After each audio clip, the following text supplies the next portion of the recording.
Welcome to VHS Sisters, a nostalgic movie podcast with two actual real-life sisters. Get into some jammies, grab your favorite beverage, and come hang out with us as I force my little sister to watch all of the movies that she missed growing up. Oh boy. Oh boy. Listeners. You are in for such a treat today. What a very special episode this is.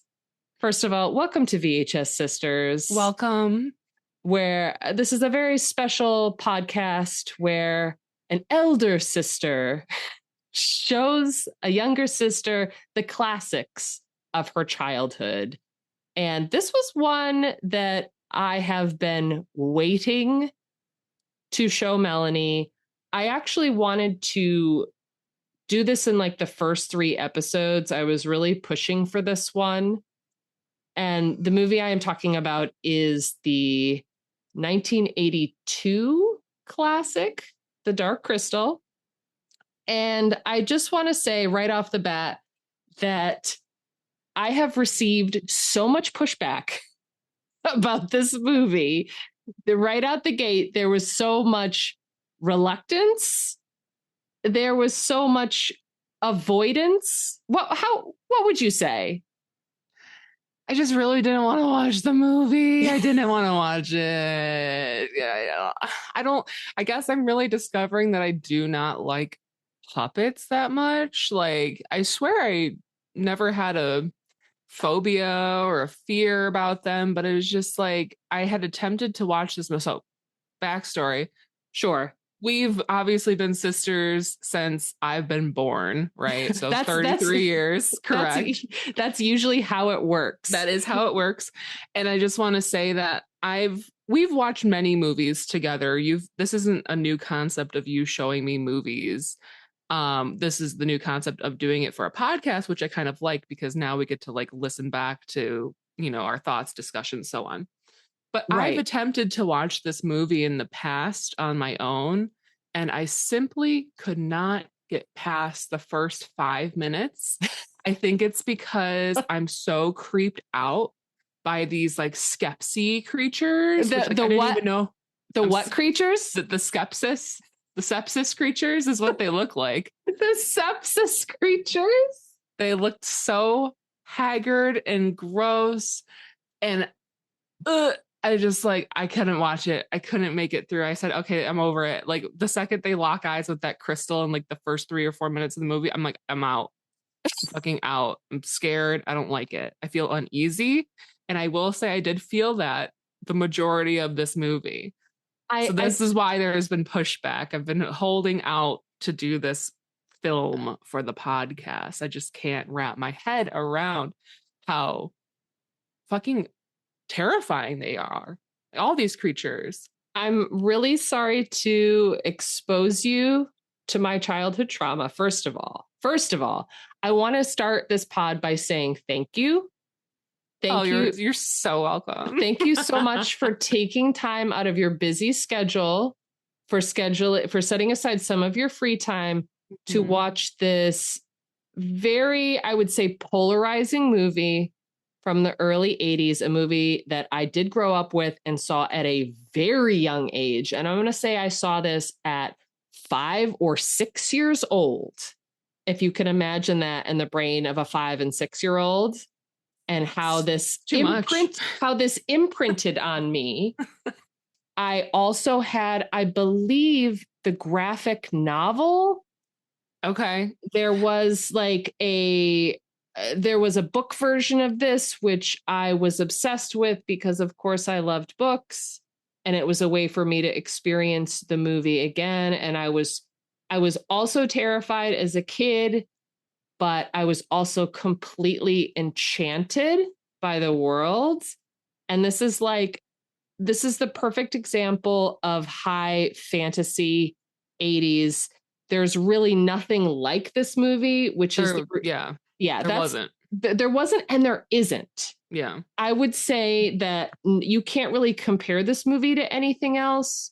This was the first You're making a face. Listener, she's making a face. I want to hear. Compare it to one other movie that I hold near and dear to my heart now. Do tell, sister. I would say it does remind me a touch of The Never Ending Story. And it does remind me, although technically it came out before then, so maybe they were inspired. But it does remind me, obviously, it's the classic fantasy trope of like returning something to where it once was from. And so, again, it gives me another Lord of the Rings sensation. Absolutely. It's a very common fantasy trope. We have a thing, a shard, a jewel, a crystal, something to bring back to. It's like a classic, like I think they call it like a go and fetch story. Okay. It's a classic because it's like if you wanted to write a story and you were kind of like coming up dry for a plot, and I'm sure you can think off the top of your head a couple fantasy novels you've read where it's like, okay, we have to go get the thing to come back and then we'll complete the quest. It's like, it really takes care of a lot of the plot for you. It's like, and then you can just write everything that happens in between. Mm-hmm. And this movie is very plot light. I will say, like, upon rewatch, I was like, yeah, it's a very simple story. And usually what people remember is the character design, which we'll get into. We're going to get into all that and the history of it. I will explain a little bit of the lore. I will do my best because the lore of this film is so long and so deep. And it's such a huge part of Jim Henson and the whole Muppet, his whole creature shop and all the stuff like that. It was the first movie in history to ever have, it's an entire movie with 0 humans in it. Mm-hmm. So I love that, besides like cartoon animation, which I also love because there's no humans in it. Right. I mean, there are in a way humanoids, but it is like exclusively puppets. Yeah, anything that's mostly puppets, anything animated, anything with animals in it, things like a film I know you are familiar with, The Adventures of Milo and Otis, mm-hmm. where it's all animals all the time. Or like Homeward Bound. Homeward Bound, mostly animal. Yeah, it's like I'm very invested in that. I'm like, it takes a lot for me to care about a human character. If a puppet is suffering, and they do in this movie, mm-hmm. I'm invested. And I'm sad. So you have, I want to step back a little bit. We're going to try to stick to our format. Do you have any early childhood memories of the Dark Crystal? Any early childhood memories? Zero. Okay. So you have no formative memories. I mean, maybe I've seen the VHS at like the library or Blockbuster before, but I have not rented it. I did not rent it. So it is not a part of your childhood. You have no emotional connection to the puppets. Nope. And then, like you said, I have attempted to force you to watch this film before because it is a huge part of me, my personality, my sensibilities, my trauma. And I tried to inflict that upon you because that's what older sisters do. Yeah, I was like, I refuse. I rebuke this movie. You did rebuke the movie, and that's fine. You don't have to like everything that I like. That's, if anything we can get out of this pod, it is that. But so no memories of it until you were, say, like an adult, and you were like, oh, this is a movie from the 80s that I never watched, and whenever I try to watch it, I will turn it off. Correct. Yeah. I attempted it. I think, honestly, I tried either earlier this year or late last year. And I was watching it with Mom, and I was like, we're both like, we got to turn this off. I can't believe our mother has never seen it. Or she said she's seen it because obviously you would have been watching it. So she's like, it's been such a long time since I've watched it. And that's like a lot of movies for me that like I had, good connections with as a child, but like as an adult, I'm like, okay, what was this actually about? I have no idea. So there's a lot more opportunities as far as like finding other films that I may have seen but like never watched, like sat down and watched. A lot of times like as kids, like you have your toys in front of the TV and you're like side questing while you have noise in the background. So it's just one of those types of things. But for mom, she doesn't quite remember it. And I was like, well, we do have it now, so you can watch it anytime. I feel like there are certain kinds of movies, and we've discussed this before, that are just sort of like background noise. Mhm. And I think that's even more common today. I was just having a conversation with friends about having certain shows be on, and they're not really meant to be like, they're not that deep, right? That's the easiest way I can say it. It's just sort of meant to be background noise Right. while you scroll on your phone. Well, there are shows now that are designed specifically for that, which I find to be an atrocity. But there are name them, drag her. Well, it's hard because I don't watch them, so I don't really know what they're about. I think there was like a movie I had put on, and I can come up with the title later. It was on Netflix, and that was like a rom-com. I think it was called My Oxford Year. Worst. I couldn't even watch the first 5 minutes, but did I leave it on for background? I sure did. Because the actor is hot. So I'm like, you know what? Maybe I get a glimpse of him while I'm cleaning my room. That's all I need. But like other shows, for example, like say like we are big fans of The Great British Bake Off.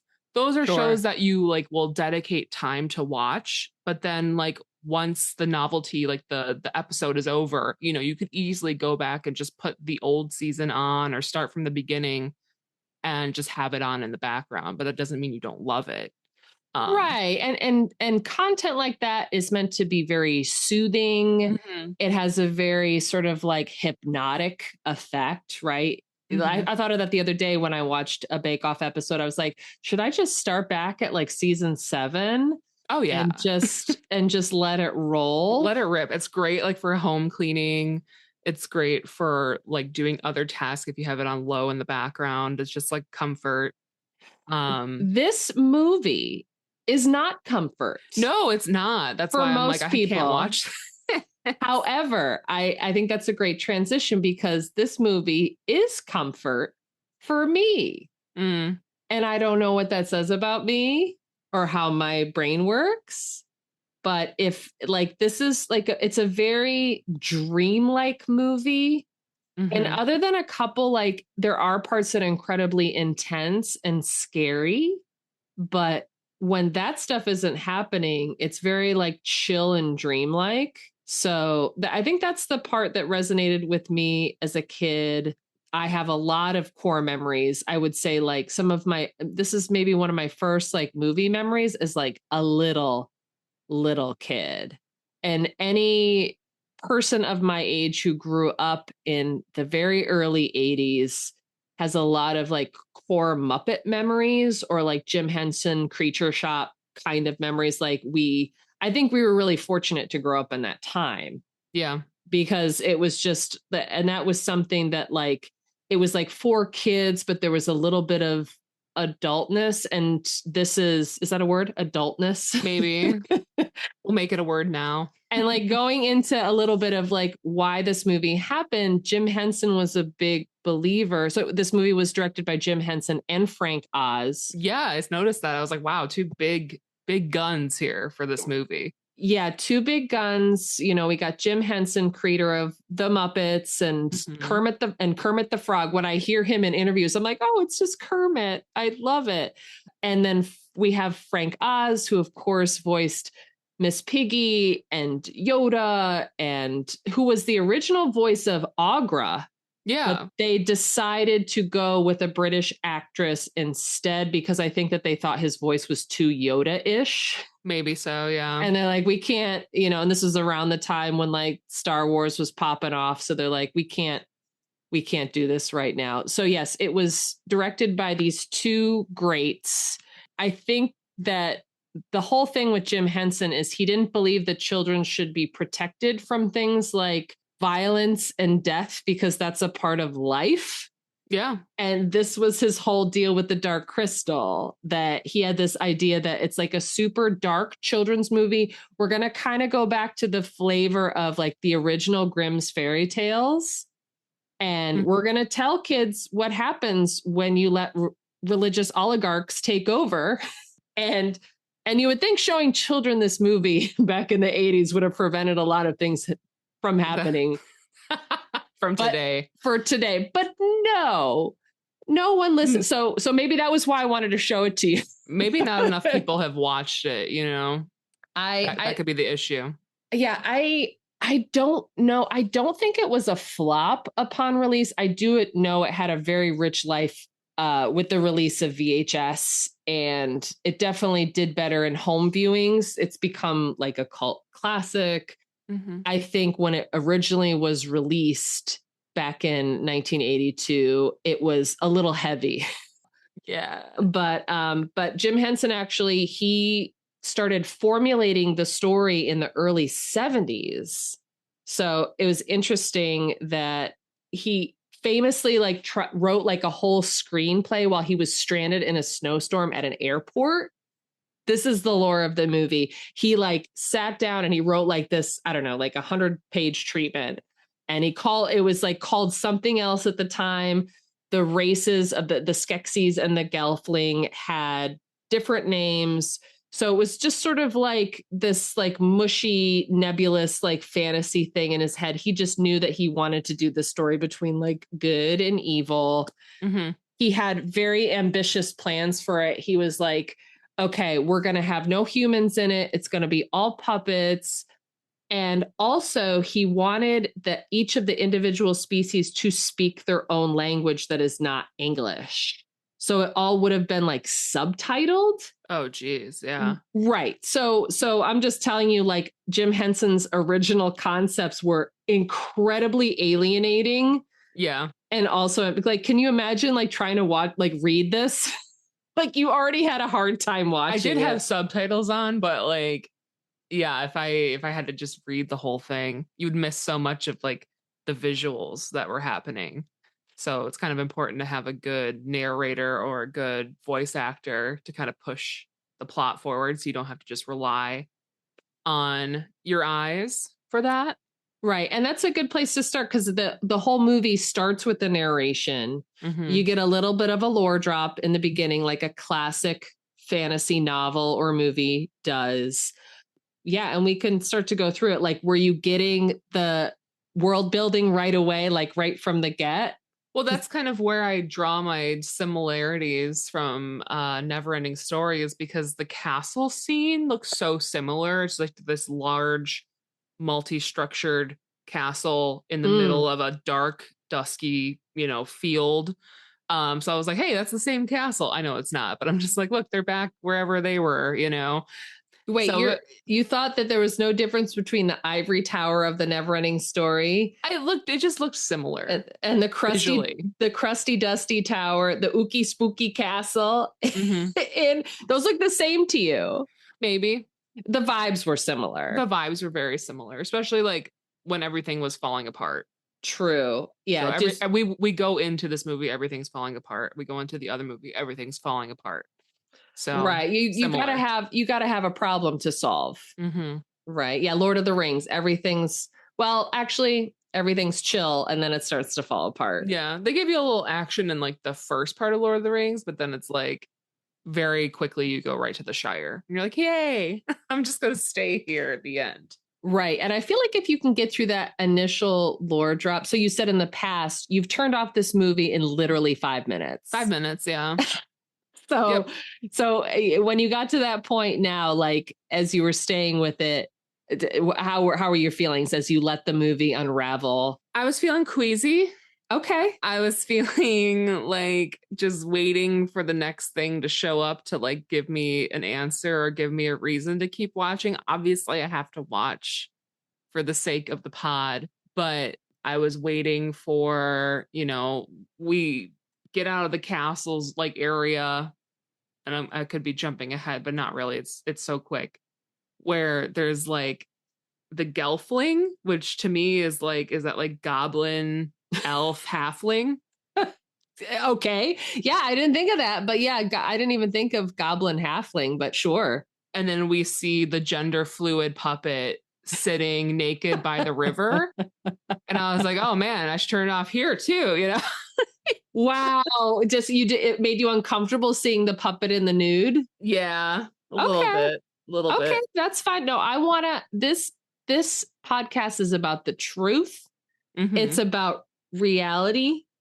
It's about your truth. And if that naked puppet made you uncomfortable, that's fine. Just a little bit. Like, I wasn't really sure what I was looking at. Okay. You know, and I know obviously it's a masculine puppet, but it could very well just be a feminine puppet.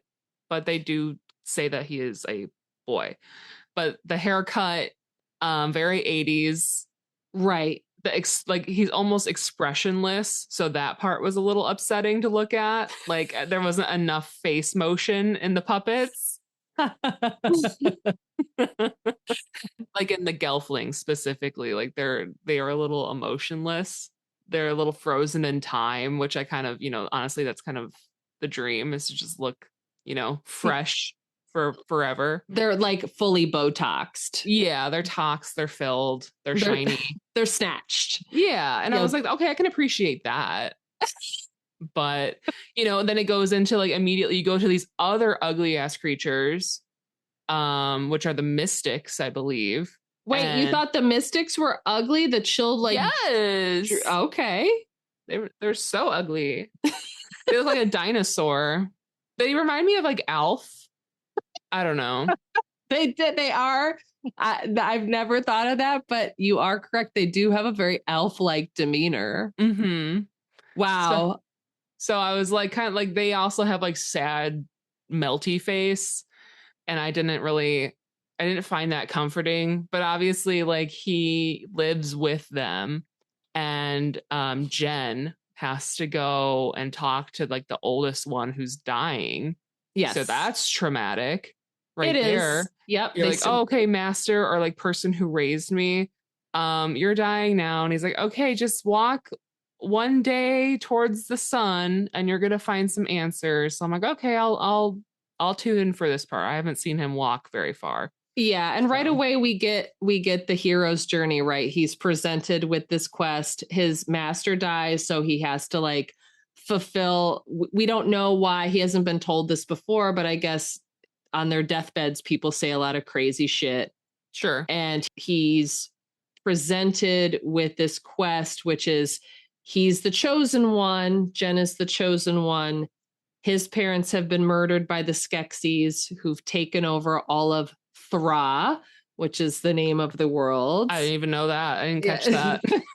So even with the subtitles? No.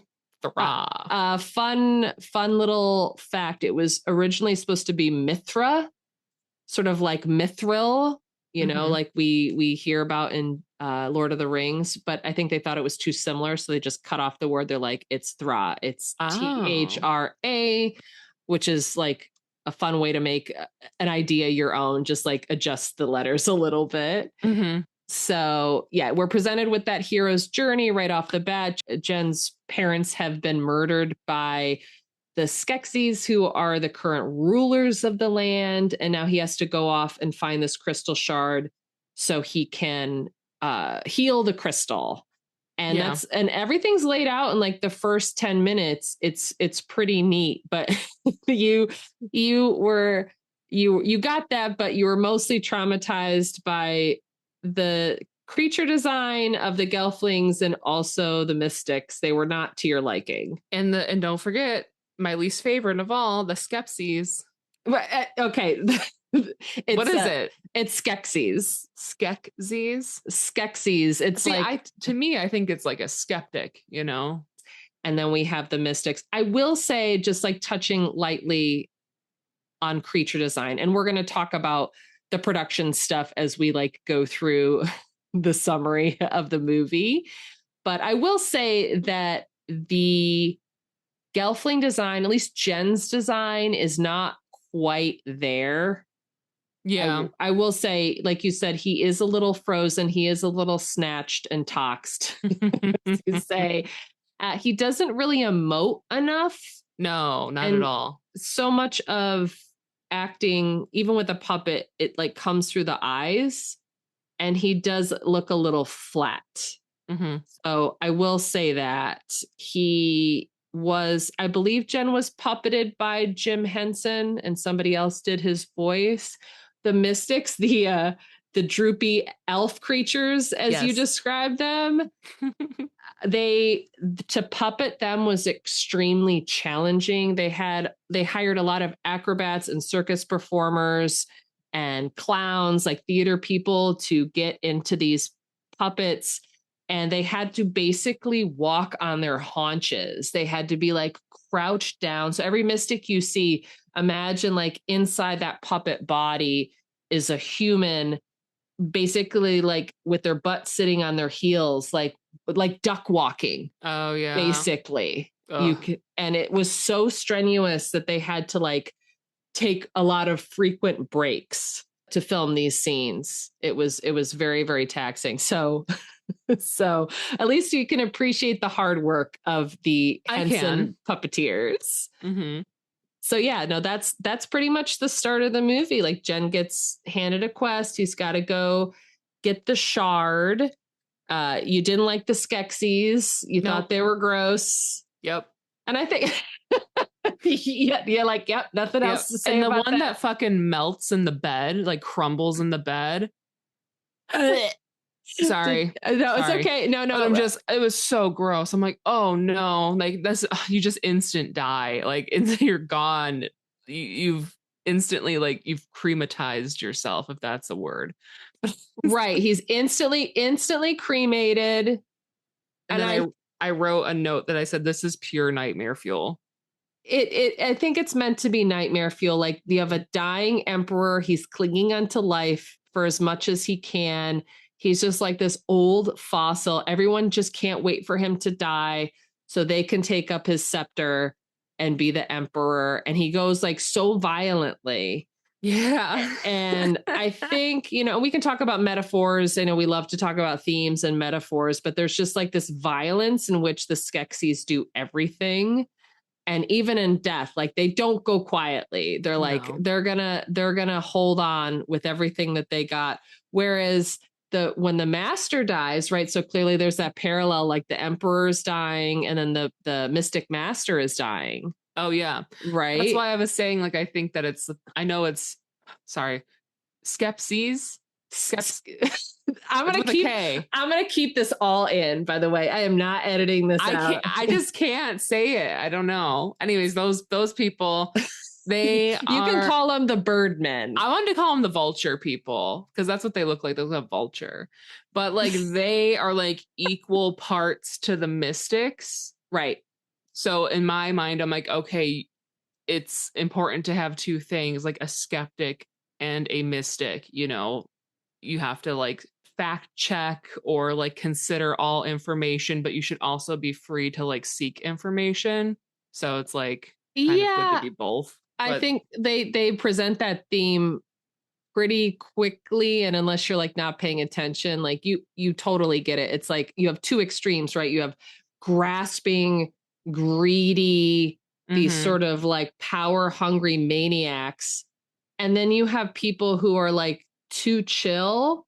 And I think you have to remember too, like the generation which Jim Henson grew up in, like he would have been a child of the 50s and 60s and would have seen like this huge cultural change.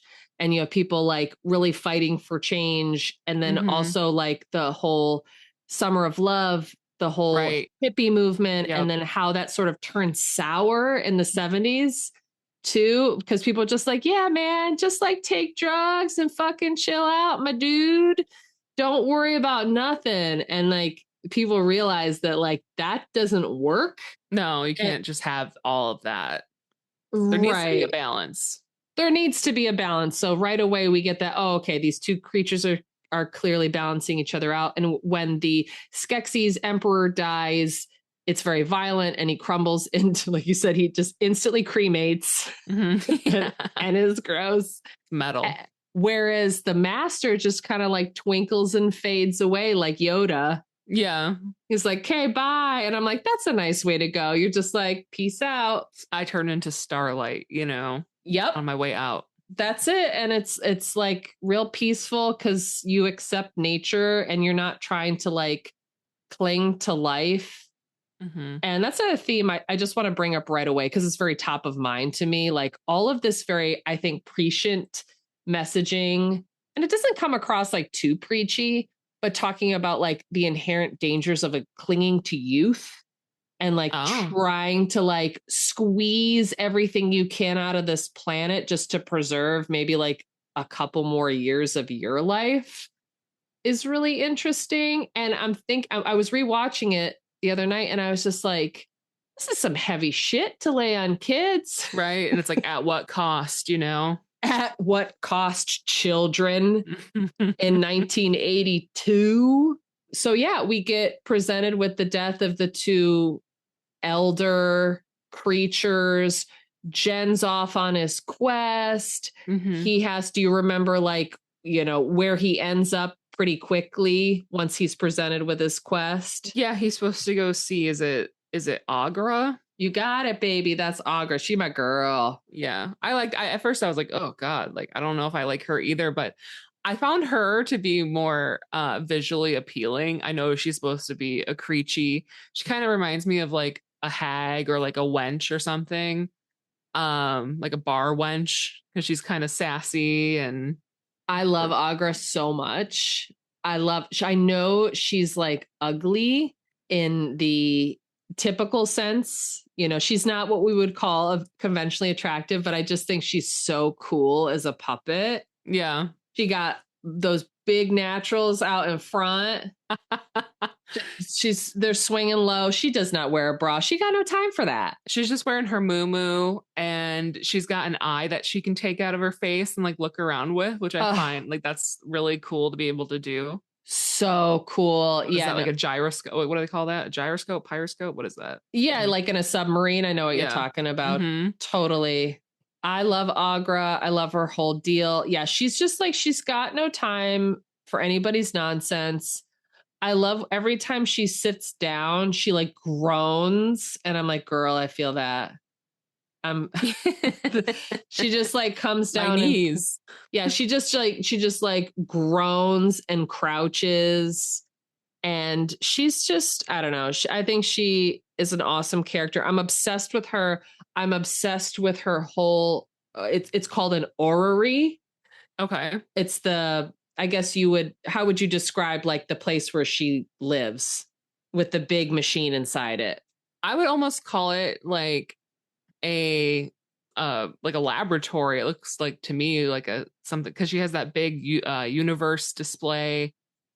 She's got like all kinds of bottles, potions, things like that, just like all over. It seems like she has like her own laboratory, really, or like her own observatory. Right. Observatory. Yeah, that's a good. Yeah, I've heard it described as like an observatory, a planetarium, but it's like the actual machine that is all like the planets. It's basically like a 3D model of the universe.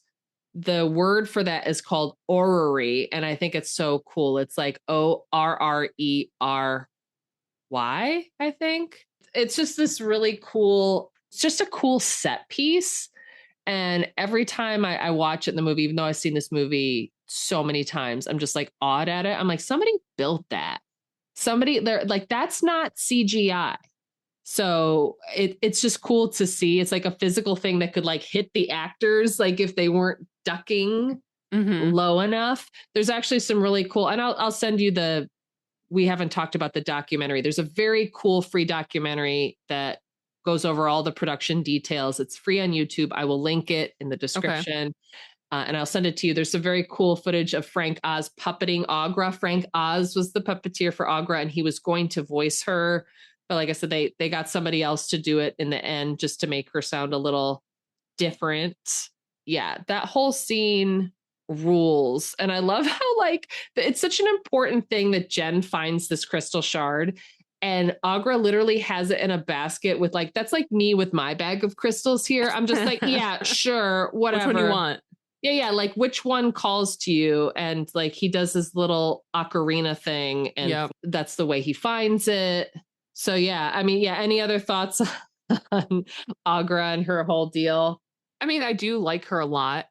Obviously, she becomes more important as the plot goes on, as the story moves forward.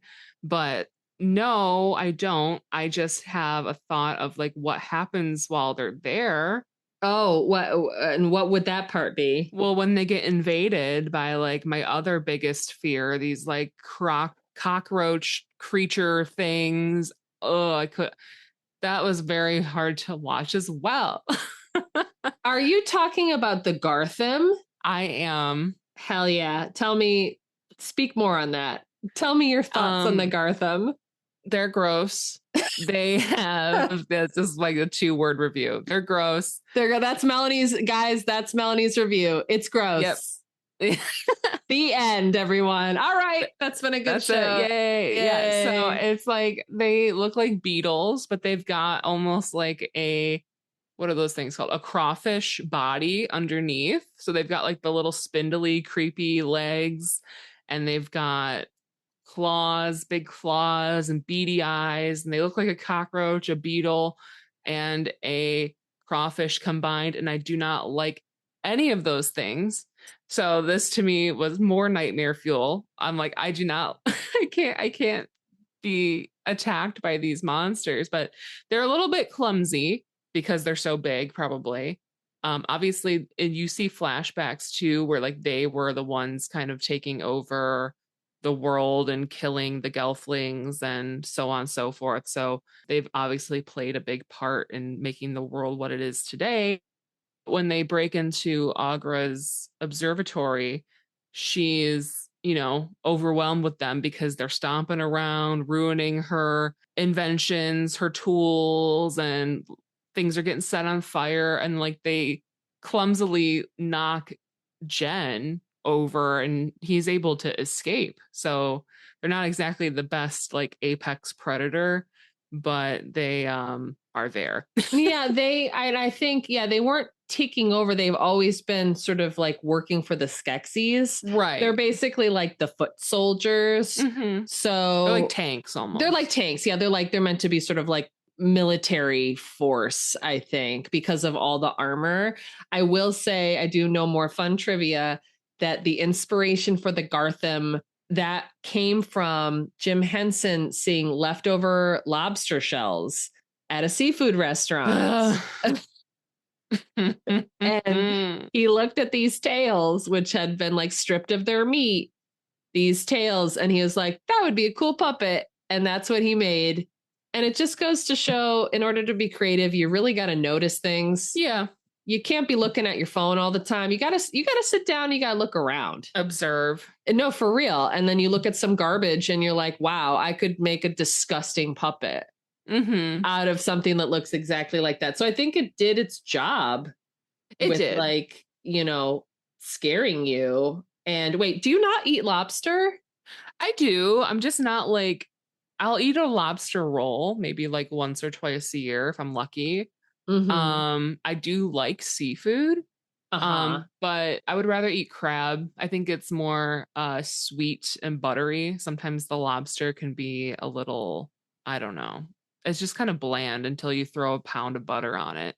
Gotcha. So it's not like your go-to protein source. Oh no. Yeah, no. Rich. No. It's so funny because lobster used to be prison food. Oh, I know. Poor man's food. A lot of seafood is, and now it's so highly revered or reviewed. It's more expensive now because our oceans are so polluted. So it's like true. It's to have like quality lobster, you really have to go to specific locations and have certain like biodiversity and have basically conditions to be just right to get what you want. So that's why they're so pricey nowadays. But they do farm raise them too. So you can also have that. But there's a big difference between wild caught and farm raised. It's so true. Yeah. Welcome to our health podcast. Yeah. Oh my God. That's it. Yeah. Well, we're the wellness girlies. Yeah. We're here to tell you about bioavailability and, sustainability and, just being like a cute girly who loves the environment and like responsible fishing practices. Honestly, we're going to put it on the list. Yeah. Well, that's our 6th podcast now that we've got. So, sorry. I was going to jump back to where they were in the Skeksis. You got it, baby. All right. The Skeksis, their castle, and they are getting rid of one of their own because there was a trial by stone or something. Yes, And trial by stone. I thought they were going to throw stones at them until like one died and then decided this one was the strongest of the warriors or the potential emperors. And no, they end up just chopping the stone. And they decide that this one named Chamberlain. Yep, you got it. Who I think I hate maybe the most of all of them. Sorry. I love this. This is great. Wait, you didn't love that constant whimpering? No. And they didn't like it either. And that's why they kicked him out. And I was like, you're like the most hated. Chamberlain is sort of, I feel like he does get a lot of hate because he's like the worst kind of character, right? He is conniving. He's got some Littlefinger vibes. Yeah. You know, he's trying to play both sides. He's always trying to like pretend like he's nice to people, but he's really just trying to get his own way. Right. And yeah, I was like, can we get through this pod without making the Chamberlain noise? No. Yeah, no, he's always whimpering and muttering. And I didn't think they could get uglier until they stripped him naked. Yeah, that's a crazy scene. Like it's a super intense scene where you see how like they're just layered up with all this finery, but it's just fake because they are really, like you said, vulture. I think the design of the Skeksis was based on, I read this on Wikipedia, that it was inspired by birds, of course, like vultures, a bird that would like pick carrion, right? And then also lizards and dragons. It reminds me, and I don't remember the name of it, but there's this like creepy prehistoric bird, and I think it lives in like Korea, and it's got a giant bill. It reminds me of that. Maybe we'll post a picture of that. Well, yeah, we'll get a slideshow going of all of the inspirations. Yeah, you could tell that like all of the creatures were inspired by real life things. Mm-hmm. So there is this like element of familiarity to them. But yeah, it sort of like takes it, like they really did a good job, I think, sort of like pushing all of the extremes in the shapes. The only puppet I think that falls flat is Jen's puppet. However, we're getting to the point where we meet my very favorite character in the movie, and I think you know who it is. Is it my favorite character too, or is it its owner?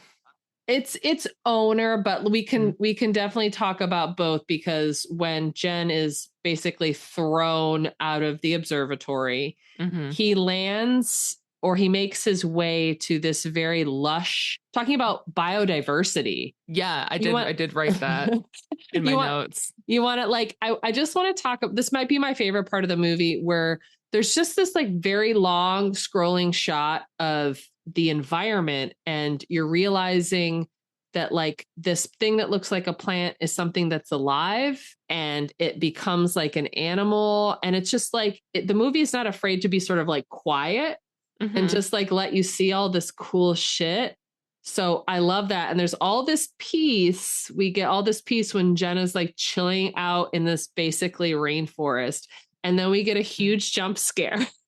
Yes, we do. And who is doing the jump scare? My favorite Pomeranian of all, Fizzgig. Oh, I knew. See, listeners, I was like, she's gonna fucking hate this movie. We're gonna talk about it, and she's going to be displeased with me as a sibling. However, I have to hope against all hopes that she loves this stupid ass hand puppet, because that's all he was. He was. I know. I loved him because, I mean, first of all, yeah, jump scare. He's in the log and he's like a little fuzzy thing, and he turns around and he starts yapping and biting. He comes out screaming. Yeah. And I love, like, they sort of turn the trope, because I feel like to make, you've seen this a lot in fantasy novels too, to make like certain characters likable, they give them a pet. And it has to be like a lovable pet. And I love how Fizzgig is sort of like this very, I would say almost like a repellent. Like he does not make it easy to love him, but he's so cute you can't help it. I know. he is literally, I cannot get over the fact he is literally a hand puppet. Like it's just a mouth with somebody sticks their hand in, and he just has a great big mouth full of teeth and little beady eyes and a puff of fur. And he moves. I don't know. You see it later in the movie. Oh yeah. They just throw it. They literally throw it. And when they're like in the caves later in the movie, we get to that at the end, he's just rolling on the floor. He rolls like a ball, like he's a critter in the movie Critters. Like I love him. Just rolling like a little bowling ball. No. Fizzgig, we stand. And then Miss Kira makes an entrance. Oh my God. George. She's supposed to look, she looks good snatched. That's what I'm saying. She had a little bit more emotion range than I'd say Jen did, but that was a choice. Yeah. So all the creatures. So that's the thing I didn't bring up yet, and we should bring it up because it's very important to the film. So the creature designs were actually made by a guy named Brain Froud, who was like a big fantasy artist at the time and is still a fantasy artist to this day. Like, thanks for the trauma, Brian. Brian, you lovely British man. He is a legend, and he came up with like all of these concepts, right? And then Jim Henson and his folks like actually fabricated them. So I think they work together, but like in the documentary that I will send to you, you will actually see Brain Froud like on a sheet of sketch paper drawing the Gelfling face and how he wanted it. It's super cool. His wife actually designed Kira. And I think like just in terms of design, she really nailed it. Yeah. And whereas Jen is like a little wooden.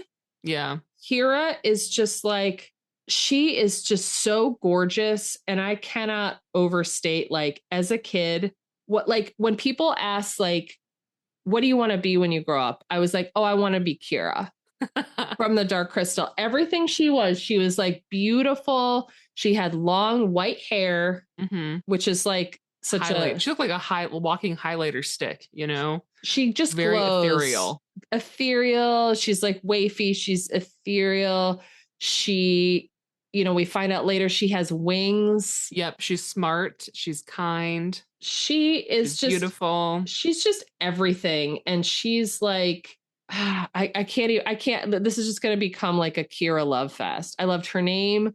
The fact that she speaks with animals is like all these like little druidy things she does. Very druid. I wrote that too. Yeah. And she's a druid. I would like, as a kid, I would like imitate the language she did, which is the language of the podlings, which is inspired. That was one of like the leftovers from when they wanted to make everybody speak their own language. When they came up with the podling language, they were actually inspired by like Polish and Eastern European languages. Oh. So like you hear that a little bit. She's like, dove, like it sounds a little Slavic. It does. When she speaks. And I was just like, as a kid, I would just go around like yelling shit like that at like squirrels in the backyard. I was like, why don't you come to me? They're still out there.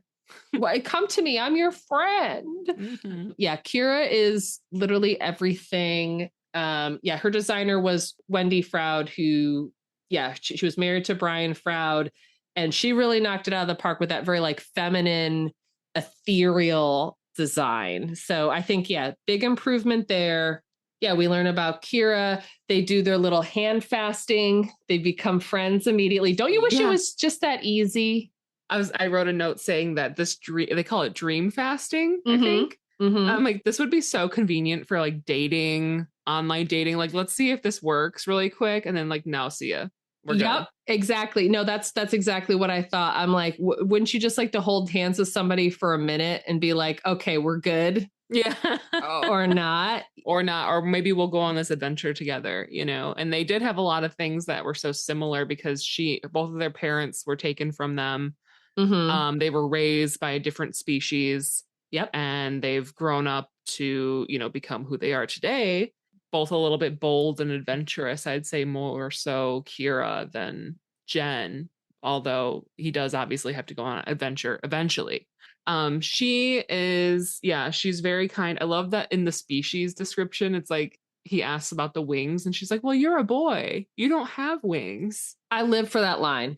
We were rewatching the movie the other night, And I just like turned to Ryan and I was like, you don't because you're a boy. Mm-hmm. You have nothing. Do you understand? Like, and also like being a little girl in the 80s when everything is like so girl boy and boys like, you know, even to this day, like they have the power and they have this and they have that. It's like, no, this is my girl thing and it's cooler than your thing. And it just is. There's no if or buts. You can't get this. We're magical. Like women are magical. They are. Girls are magical and they have a special power that boys don't. And I was like, fuck yeah. And that was the start of my feminist arc, listener.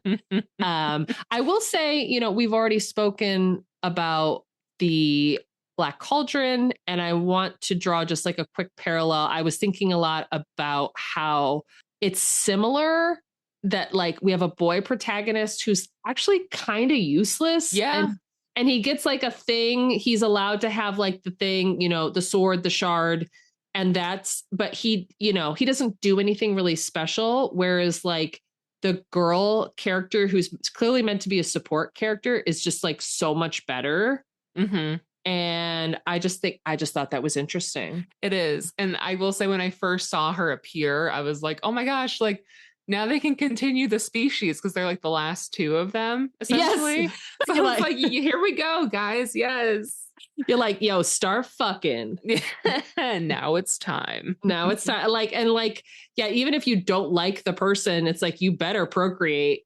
Right. You better get it on because you have to continue the race because there's just two of you left. It's just you two. That's what the Dark Crystal 2 is for, but I don't even think there was one. Oh, well, we're going to get into that about the promise of sequels and how they decided to continue the story. Table that. We'll table that. We're getting back to our two main characters. And they go to her family's house to like throw down. These people party. Yeah, it's Ren Fair at the Podling house. Yeah.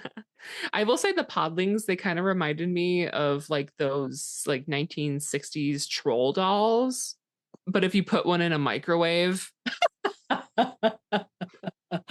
I want to say, I love that you keep bringing up the creature design because I know the background and I love to insert the little snippets of lore. Yes. But the Podling design was based, they wanted to make them very like Earth-like creatures because clearly they're connected to the Earth. So they based their facial designs on potatoes. Like they took potatoes and I think they like sculpted out stuff. You have to see the doc. Everyone who has watched this or rewatched this, you're going to watch the documentary. You're going to nerd out over this. Because I will say, like, I love revisiting all these movies. And then I love like seeing how it was made. That's almost better for me. I love that the potato people are also Polish, technically. Yeah, no, they had this desire to sort of make them, very earthy. And there's like a little bit, I don't know if you ever watched Fraggle Rock as a kid. Nope. Okay, well, that's for our TV pod. We'll watch every single episode of Fraggle Rock. Oh God. Okay, fine. But it's like, it's fine. I mean, it was a cute kid show in the 80s. And it's like very similar. We have like subterranean, cute little guys in Fraggle Rock. There was a race of characters called Doozers. Somebody's going to clock me on this. But they're like, they're also like little potato guys, but they're green. And so that's like really common for, I feel like Jim Henson, like he loves little guys. He is like me. He loved a little cute puppet. So they're tearing it up in the Podling Warren, we'll just call it. Yeah. Who ruins the party again? My favorite creatures. Do you love like the clicky clacky sounds? No. Okay. I don't, but I understand why they're there. And I think they're just doing that with like a shell instrument or something, like shaking something, making some click clacks. Like a castanet. Yeah. I just, it fits with them because they seem creepy, clicky, clacky, all the C words. And I just don't like them. They show up at the wrong time.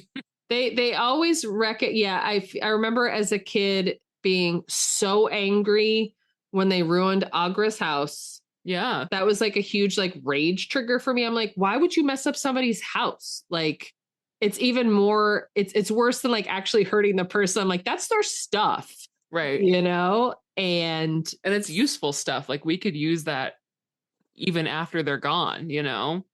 right. Yeah. And you don't hear about this in this movie, but part of the lore is that in Aughra's house, that orrery, that big planet thing that she had, the lore is that was actually gifted to her by the Skeksis. Oh. It was like given to her because she is like, you know, they don't super get into it in this movie, but she kind of like she didn't like work for both sides, but she's meant to be sort of like a neutral, like a chaotic neutral. Yeah. Kind of like as the holder of knowledge. She's just a holder of knowledge. Like, yeah, she's very like mysterious. And she's like, yeah, you know, it's all the same. Beginning, end, all the same. She says stuff like that. She's just sort of like over it. And yeah, it's just interesting. I was just like, yeah, I remember being so pissed off at the Garthim for ruining stuff. And yeah, thank goodness that Jen and Kira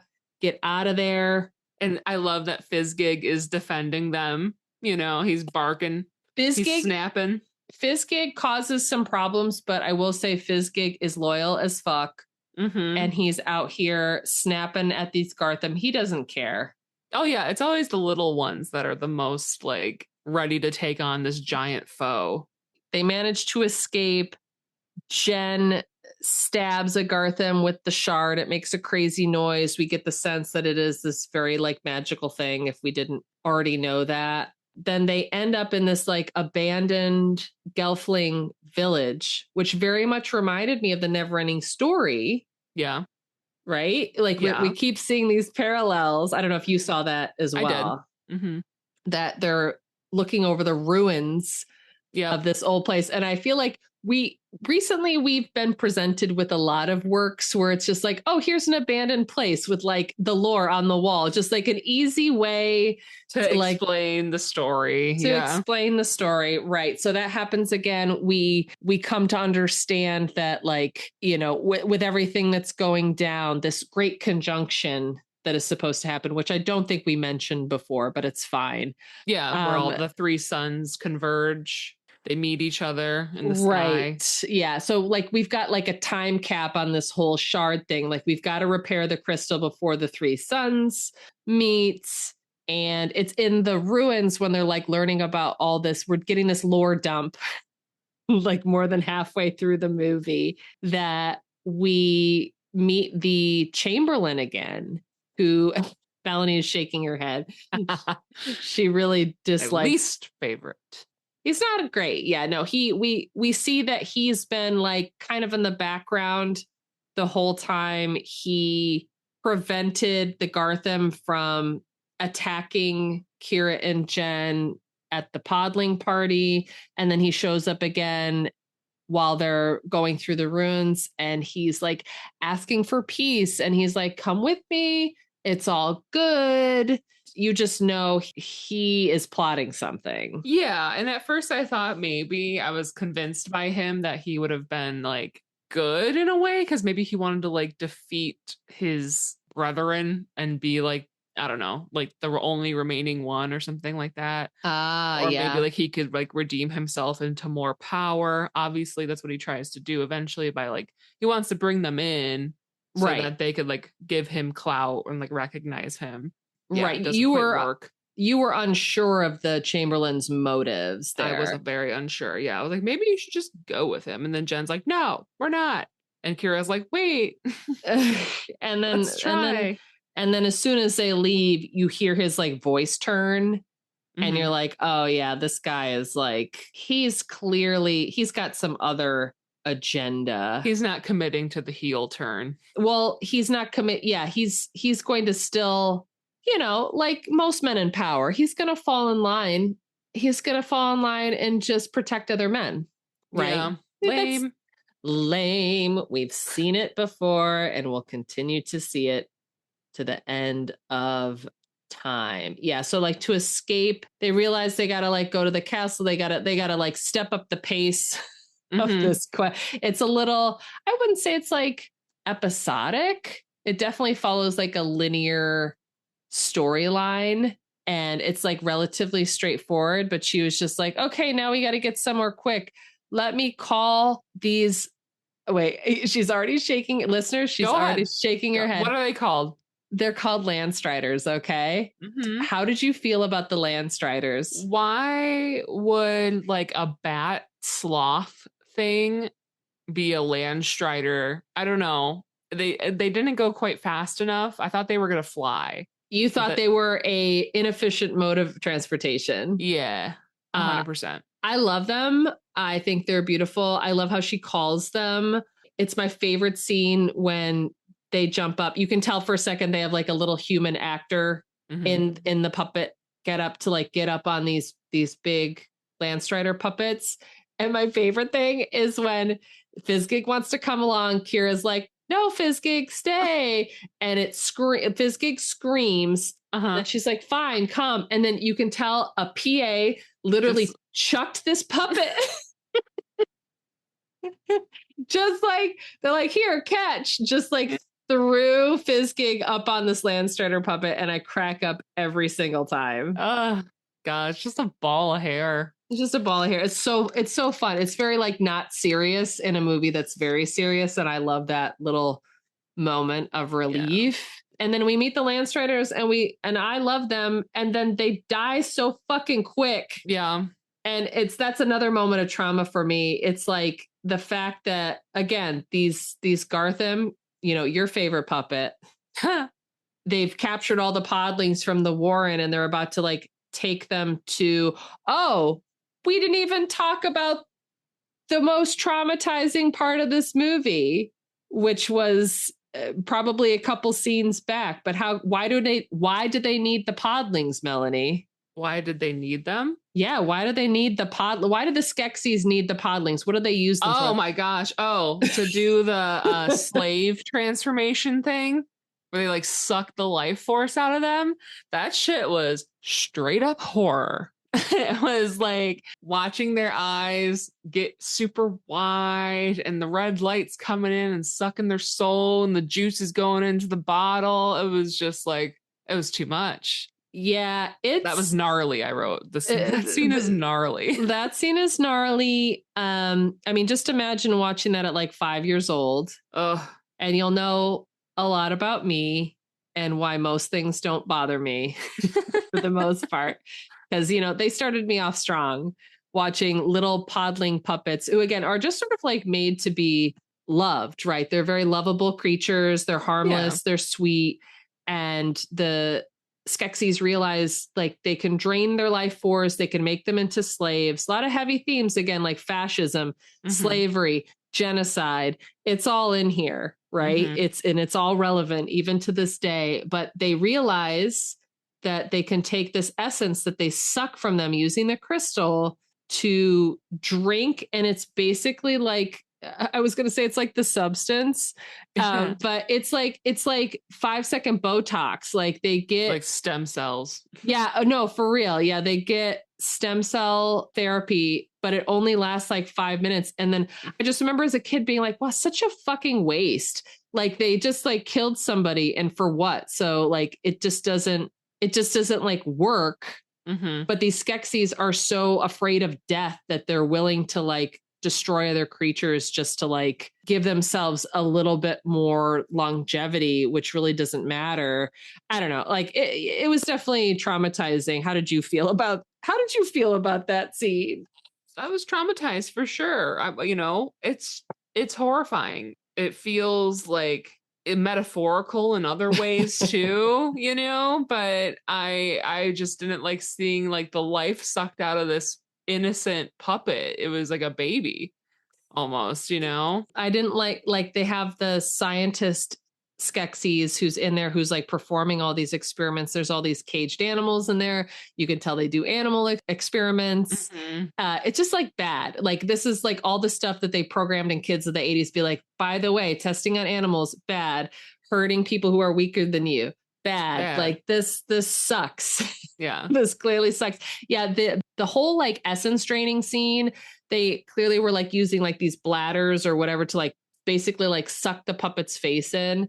And I think to get that like their eyes go all milky. I think they injected like actual milk into the puppets' eyes. Whoa. It's like all this like crazy shit that they did. Again, all practical effects, no CGI. So there's a groundedness to it that is more scary. It's like, you know, everything now is so like, it's like you can tell they just did it in post and it's not like super real. Yeah. So you're just like, whatever. I'm watching a cartoon. I'm like, this seems real. That seems like a real creature that's having its life force sucked out of it. So yeah, now you've lived it. Now I've passed on the trauma, and honestly, it feels lighter having given it to you. Really, you're welcome. You're I'm welcome. So sorry I made you watch this. That's okay. And yeah, we're pretty much at the end. Like, you know, the Landstriders and Jen and Kira try to defeat the Garthim. The Landstriders get I think rocked. They get rocked. That's a great way to, they get rocked. They are not built for like, much like giraffes or anything with super long legs.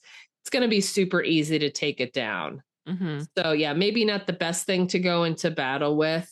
Once all that happens, Jen and Kira end up in the caves. They're kind of doing a little dungeon crawl. They run into the Chamberlain again, and he still sucks. Yeah. He still sucks, and they see his true colors. He's even more impatient. He's like, you got to come with me. They're like, no. So the Chamberlain causes basically like a rock slide to land on Jen. I just wrote a note here in my notes. It's like, wow, Jen is useless. Yeah, I'm in my notes. I wrote, Jen is sure taking his time putting the crystal back. Right. No, like there was no sense of like urgency. He's taken a sweet ass time. Yeah. For somebody who was like, I don't know if he was raised as a warrior. I mean, he wasn't, right? Because he was raised by like hippies. Right. I'm like, where is your fucking gumption, Jen? You know, where's your, you know, men used to win wars. Do you know what I'm saying? Men used to be men. Where is that now? Where is that? You got your girlfriend Kira. She's taking her sling and she's like killing crystal bats out of the sky. Mm-hmm. She's got skills. Where are your skills? Yep, she's out here like front facing. She's trying to fight all of the evil that surrounds her, and then Jen just kind of watching. Right. No, she's out here serving looks and also slaying, literally and figuratively. And what are you doing, Jen, with your stupid wooden face? Nothing. So yeah, she ends up getting captured and also like immediately gets taken to get her essence drained. Because remember, the scientist is like, it used to work so much better when we had like the Gelflings, because I guess they have more life essence, right? Mm-hmm. So they start sucking her dry. Oh, we forgot the part where Agra gets, after they've destroyed her observatory, the Garthim take Agra back to the Skeksis. Yeah, she's there. She's there. She's been taken back there. I love how like Agra, when she gets presented to the Skeksis, she's so annoyed. Mm-hmm. She's like, y'all are crazy if you think that you're going to live forever. The prophecy said a Gelfling was going to come and get rid of you all, and there's nothing you can do about it. So I just love how like she's a prisoner, but she's still very defiant, and I do love that. But yeah, she's in the place, we'll just call it like the little Skeksis lab. She's in the place where they do all the essence draining, and they got all the animals trapped, and Agra's watching Kira get drained, and she's like, use your powers. And I was like, that scene gave me so much life as a kid too. Like anything where you're using animals to defeat an evil. So I Druid is my favorite D&D class. Right. Yeah. You love to play a Druid. I do. And that's a lot of preparation in terms of spell work. Mm-hmm. But she's able to call them and help them and bring them closer to her. Like she's one with nature. Like even way back when like she first met Jen, or slightly after they escaped like her home after it was attacked. She's like, here, this moss will heal your wounds. Let me just put it on you. Like she's just so knowledgeable, and we appreciate that. So yeah, she calls the animals, and they all start attacking the evil scientist essentially, and they all push him into the pit. I love it. The pit of the Ring of Fire. He falls down, down, down. They push him. Yeah, exactly. Yeah, they push him into the lava. It's great. All the animals need to, I mean, that's a metaphor right there. Like we all need to join together to defeat the great evil. If we all just combine forces, we too can take down this awful guy. So yeah, that happens. And it's so crazy because in the movie, you clearly see, I don't remember this from watching this as a kid, but watching it as an adult, watching Kira's puppet after the draining happens, because they do get a little bit of essence out of her. Juice out of her, yeah. You can see she's like clearly fucked up. Yeah. And she's that way basically into the end, like after she dies and is resurrected, she kind of like gets some life in her again. But you can, in your words, she's clearly rocked. Yeah. She got fucked up by that crystal. She did. She was changed. She was changed. She's seen the trauma. And I just love, it's just like little design stuff like that. I was like, wow, you really, yeah, she's not going to like bounce back from that. She's not going to be ready to run a 5K. No. She needs a little rest. Yeah, for sure. She needs a long rest. She needs some bread and cheese and just a little lay down like we all do, probably. Some frost-kissed ale. Yum, yum, yum, yum, yum. Yeah. So after, she busts out of there, like we begin the sequence in which you said Jen is certainly taking a long ass time. He waits to like the last second to heal this crystal. It's like the suns are already like in conjunction. It's right. Like the part of an eclipse where it's like the moon's already covered. Yeah, don't look at it.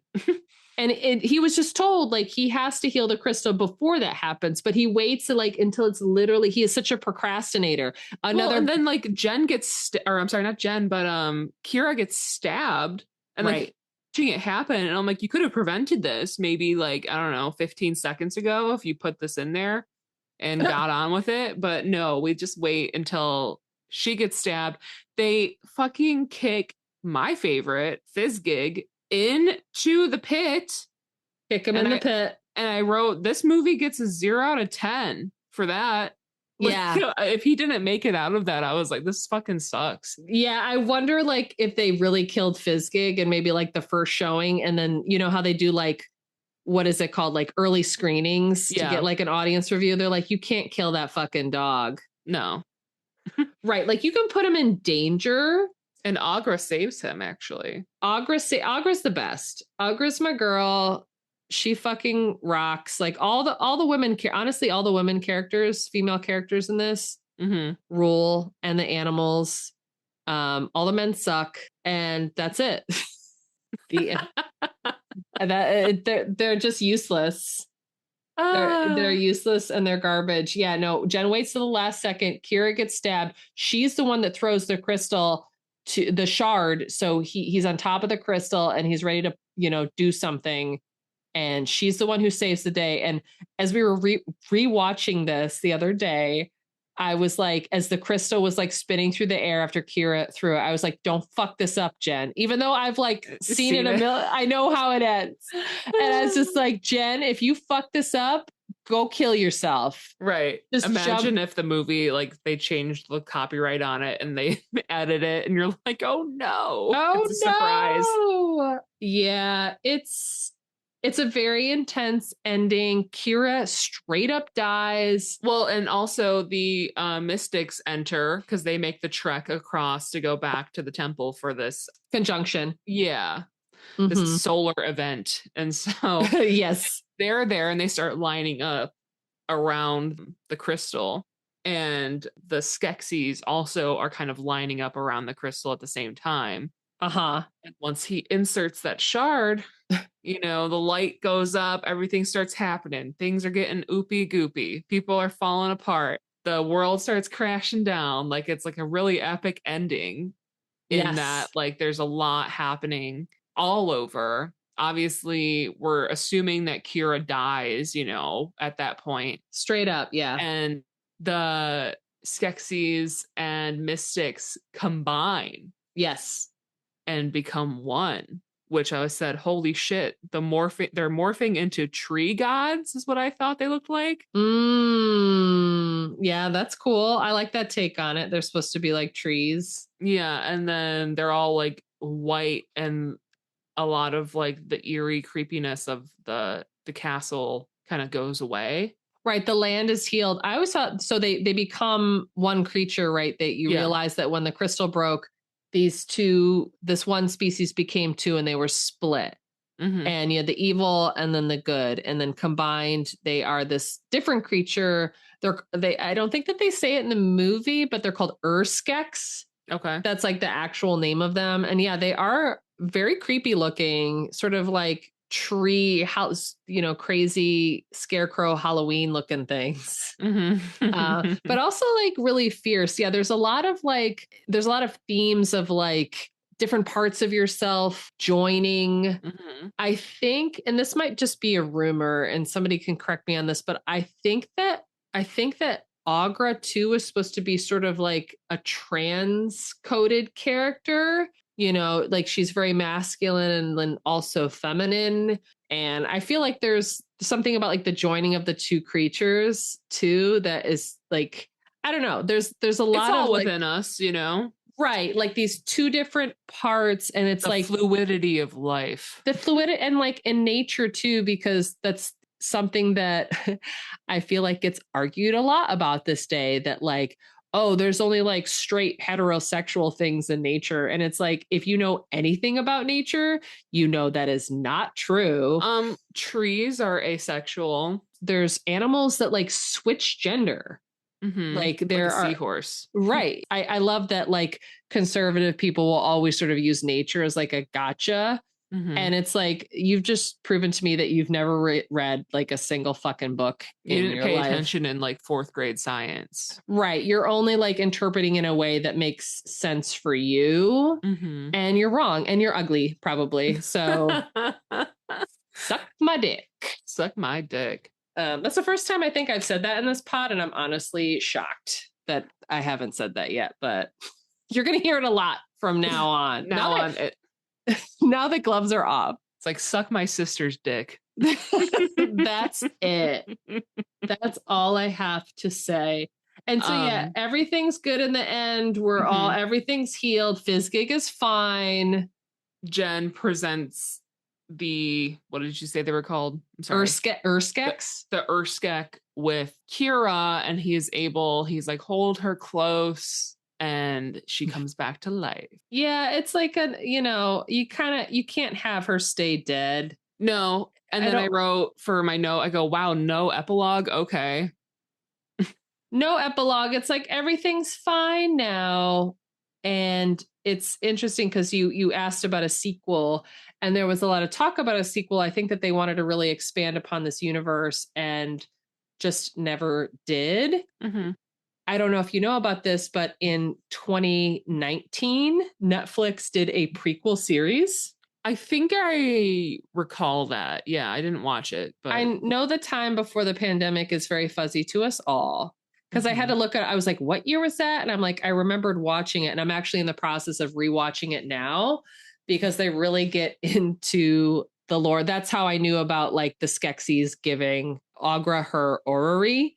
Mm-hmm. It's like, that's in there. Like they dropped that lore in there. It's like 10 episodes. I might not recommend you watch it because all of the grossness, the It's Gross review that you gave this movie, they take the grossness and they amp it up to like 100. And not only are the Skeksis like crusty and dusty, they are slimy.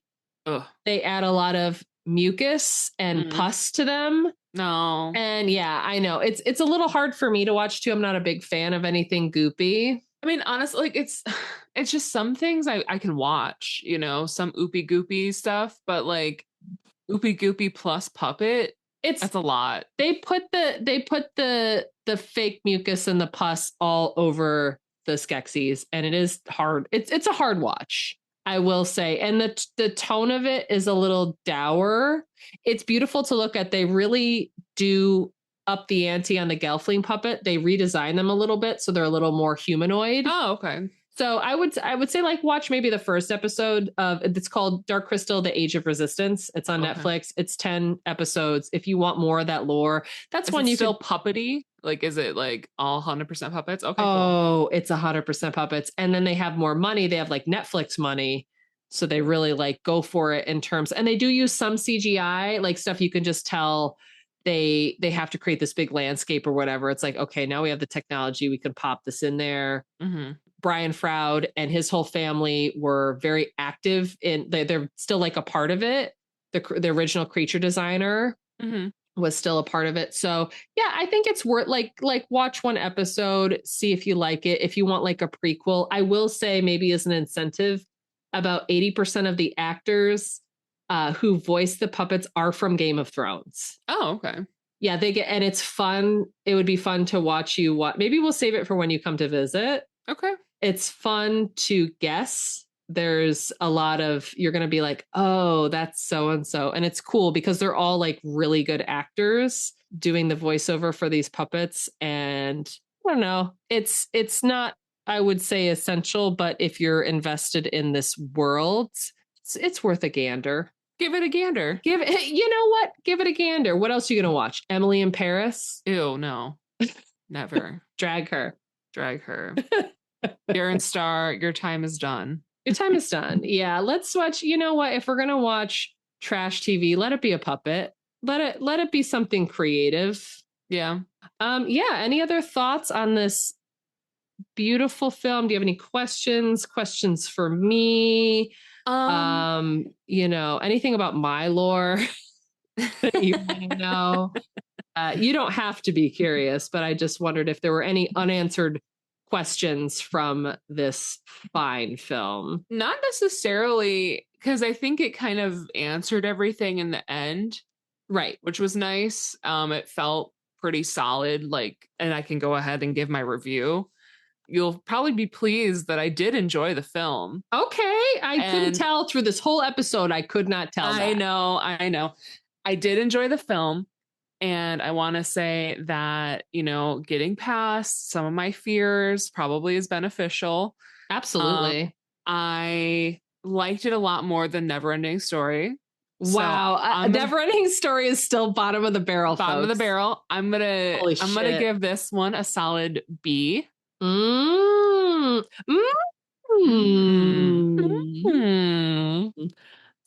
She gave it a B, folks. I'll give it a thumbs up, a B, 83%.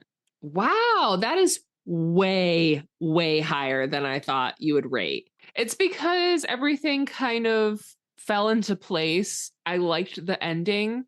Okay. Obviously, it was hard for me to get into it in the beginning. Sure. But I think what I was missing really was just Fizzgig and Kira. Once they showed up, I was like, you know what? I could sit through the rest of this movie.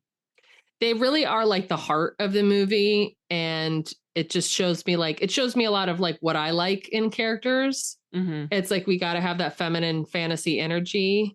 We got to have looks. We have to have beauty, right? Yeah. Like, we don't want, yes, I guess show us ugliness, but only if there's like beauty to balance it out. It was like too much ugly in the beginning for me. I was like having a hard time. I'm like, I don't know if I can watch these vulture things for very long. And then this naked puppet's here and he has no emotions. I'm kind of like tuned out. Yeah, it's a rough start, but I feel like you soldiered through. You took one for the team. This episode was really, it was difficult to make it happen, but we did do it. And I'm proud of both of us for doing it. Yeah. And then when you do come to visit me in New York City, yeah, where I currently live, yeah, there is a Jim Henson exhibit at the Museum of Moving Image in Queens. And they have Skeksis puppets. No. And they have the stick puppets. I was going to surprise you, just like take you somewhere and be like, oh my God. Okay, let's go. Yeah. See, I knew you'd be down. Yeah. Maybe if we get Shri Papai, then we can go. We can get some really good Thai food in Queens and we can go see some cursed puppets. And we can bond, but yeah, they're all there IRL. They're not that far from me. We can go and look at them. and we could admire them. And they have other, Muppets too that are like not scary, I think, but I haven't seen it yet. And so I think we should, Let's put it go. on our to-do list. We're going to put it on the list. Yeah, we can do whatever. We can get Thai. We can get, most of my things are based around the food I'm going to eat, the adventure of the day. Sure. Just like, we could do Greek, we could do Thai. Yeah, I was going to say, well, it's in Astoria, the Museum of Moving Is it? Image. Oh, yeah. okay. It's like Kaufman Astoria Studios. So yeah, we could easily go get some really Greek food if that's what Taverna, I have to yeah. get some. We're just shouting out restaurants we like. I love them. Yeah. Everybody They've given me life for so long. Go to Sri Prapai and go to Taverna Chocolates. Yes. Yeah. No, we're here. We're sisters. We give restaurant reviews. That's our seventh podcast, actually. Yay. Yay. We're doing it. Yeah. No, listeners, this has been a real treat. I hope that this inspires you to revisit this classic. Mm-hmm. And even from like a graphic designer standpoint, the font is incredible. This was back when like people still made fonts for movies. That's a good point. The font work is incredible. And it's like consistent throughout the credits. Yep. So good. As soon as we're done, I'm going to make you watch that doc. I'll link the doc. We'll link all the things in the podcast description. Again, I want to thank our listeners for sticking with us. Of course. We have so much content for you guys. We have so much content. We hope you've been enjoying this spooky month of October. Yes, and next we'll have our Halloween special. Ooh. So until then, everyone, stay safe. Stay safe. Stay sane. Yep. And watch a puppet show. Watch a puppet. You know what? If you're feeling stressed out, I know there's a lot of stress going on in the world right now. You know what? Might I suggest a puppet movie from the 1980s that might make you feel better, even for 90 minutes. Yeah. So that's all you need. That's all you need, folks. So anyway, this has been VHS Sisters. We'll see you next time. All right. Bye. Bye. Thank you so much for listening to this episode of VHS Sisters. We hope you've had a fun and cozy time. Please consider liking, leaving a review, and following us on your podcast platform of choice. If you'd like to chat with us, please email us at VHSsisterspodcast@gmail.com. Love you. Bye.